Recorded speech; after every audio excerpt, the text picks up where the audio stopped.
Nah kemudian di sini saya tabarruk dengan Said Muhammad, gurunya Kiai Haji Azaim. Saya mau cerita tentang amaliyah tadi. Saya sebetulnya nggak niat bacakan bab itu, gara-gara ada khataman jumlahnya banyak saya jadi pusing. Ini panitianya tanya, khatam betul apa enggak? Iya Gus, khatam betul. Tapi kayaknya saya tidak yakin itu. Karena saya ini kan dari pondok tahfidz itu. Biasanya anak khataman itu ya rodok bodoni itu loh. Wes diwaca buanter sing nyemak ya mendelok pojoke tok. Mergo kebanteren. Nah, akhirnya lafat-lafat yang di tengah itu enggak di apa? Baca.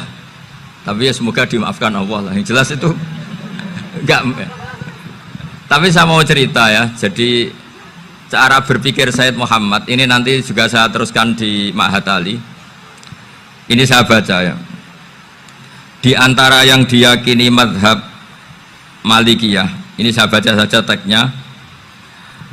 Jadi ada riwayat namanya, kalau Said Muhammad bahasakan itu ataqoh somadiyah. Kalau di Indonesia kadang orang bilang al-ataqoh al-kubro, yaitu dengan membaca surat Ikhlas. Di sini jumlahnya hanya 100 kali, kila 1000 kali. Tadi berapa semua? 700 juta ini sudah susuk banyak ini. Di sini hanya 40, riwayat lagi 100, 1000. Terus sampai tadi berapa? 800 juta. Wah ini sudah susuk ini. Itu anak cucu sampean pasti masuk surga itu kalau gitu. Ini saya baca, ini kitabnya Said Muhammad ini. Suratul Ikhlasi wal Itqu minan nar. Akhrajat Tabrani fil Kabir an Fairuz ad-Dailami wa Ibnu Uftin Najasi. Waqad khadaman Nabiyya sallallahu alaihi wasallam. Orang ini jadi khadimnya Nabi. Qala Rasulullah sallallahu alaihi wasallam, "Man qara'a qul huwallahu ahad mi'ata marratin fi shalat ghairiha kataballahu lahu bara'atan minan nar." Ini hanya berapa ini? Mi'ata marrah. Berarti kalau satu orang itu cukup 100. Tadi sudah untuk 7 turunan tadi untuk orang berapa? 800 juta. Ya, untuk 7 turunan cukup ya? Cukup. Untuk 7 turunan. Ya, sudah susuk ini, sudah susuk ini. Aduh, ribet ini. Nah ini tak cari pembenarannya, ini supaya keren. Ini di halaman 188 Abwabul Farad. Warwa Ibrahim bin Muhammad al-Khiyari fi fawaitihi an Hudzaifah marfu'an. Man qara'a qul huwallahu ahad alfa marratin faqad ishtara nafsahu minallah.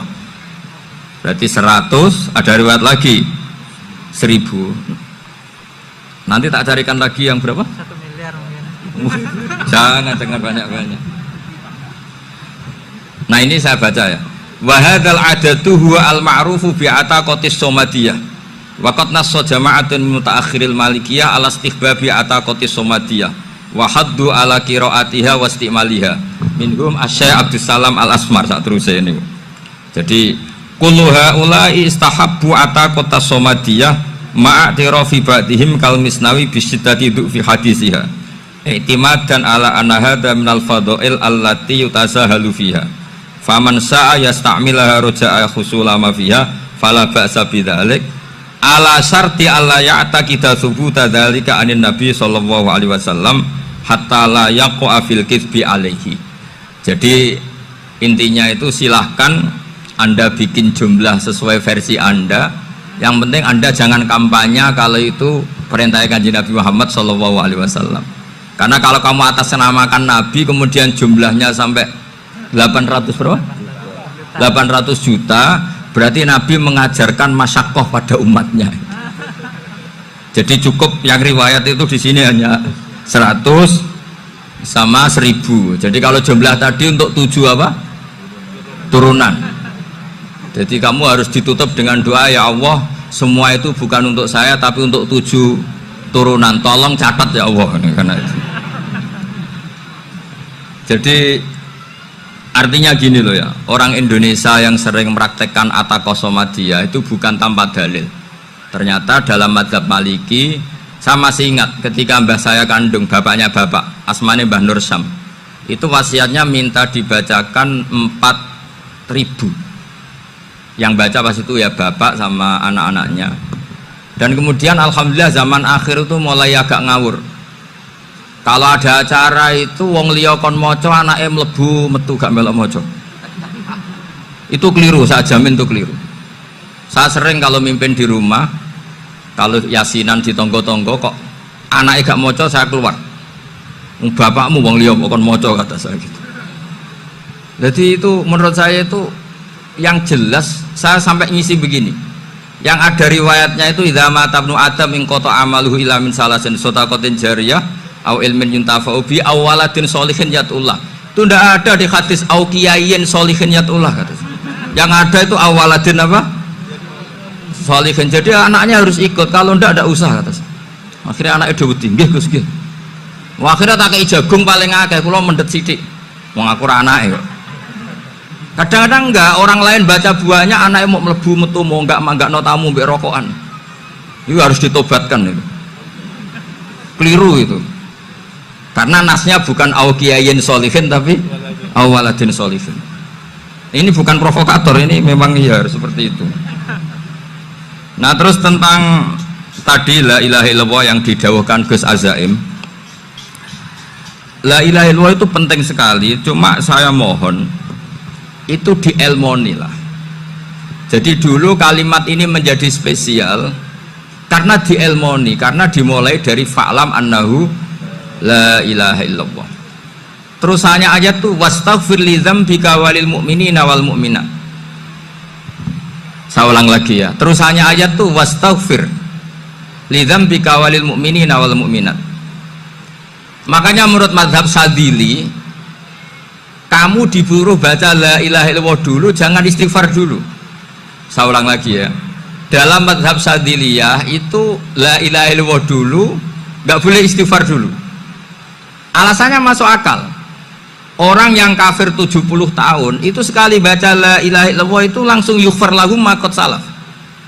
Sehingga la ilaha illallah sendiri sudah punya kekuatan supaya dosa kita diampuni. Qul lil ladzina kafaru iyantahu yughfar lahum ma qad salaf. Cara menghentikan kekafiran gimana? Dia melafadzkan la ilaha illallah. Ini kalimat yang begitu saktinya sampai orang yang kafir puluhan tahun itu dosanya semuanya terhapus hanya karena melafadzkan la ilaha illallah. Nah, makanya kata Abdul Hasan As-Sadili wastaghfir li dzambika ay bihadil kalimah. Seseorang sah diistighfar itu kalau melafadzkan la ilaha illallah. Misalnya ada orang kafir mati kafir, sah nggak anak cucunya mengistighfari dia? Tidak sah karena belum melafadzkan la ilaha illallah. Makanya kata Abdul Hasan As-Sadili wastaghfir li dzambika ay bihadil kalimah. Sehingga lafadz ini spesial betul. Tapi kadang-kadang beberapa mursyid cara berpikir lain. Ini kalimat thayyibah harus dibaca orang suci, sehingga mendahulukan apa? Istighfar. Untuk supaya pas ngelafatkan kalimat thayyibah sudah dalam keadaan apa? Suci. Itu juga masuk akal. Tapi secara meyakinkan saya sendiri lebih mengikuti manhajnya Abdul Hasan As-Sadili karena alasannya tadi, yang kafir puluhan tahun saja langsung luntur dosanya karena melafatkan la ilaha illallah. Artinya la ilaha illallah sendiri sudah bagian dari istighfar.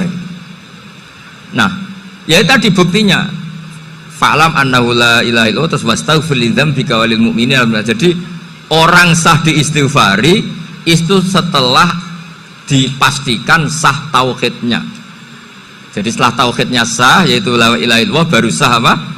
Diistighfari. Sehingga orang kafir, saya ulang lagi, orang kafir yang mati kafir anak cucunya tidak boleh apa? Tidak boleh menistighfari. Terus saran saya kedua, la ilaha illallah itu filosofinya itu nafyun li uluhiyati ghairillah wa isbatun li uluhiyatillah wahda. Filosofi la ilaha illallah itu gimana? Menafikan semua selain Allah itu tidak Tuhan dan hanya menuhankan Allah semata. Nah itu caranya gimana? Caranya kita harus terbiasa. Ini karena tadi saya dibilangin panitia ini rata-rata mustameknya atau mustamiatnya ini santri. Caranya gimana? Dilatih pakai logika. Saya berkali-kali cerita kalau ngaji, saya sekaligus kampanye. Allah itu Tuhan yang begitu fair. Untuk menjadi Tuhan Allah mempersilahkan, ada kualifikasi Tuhan.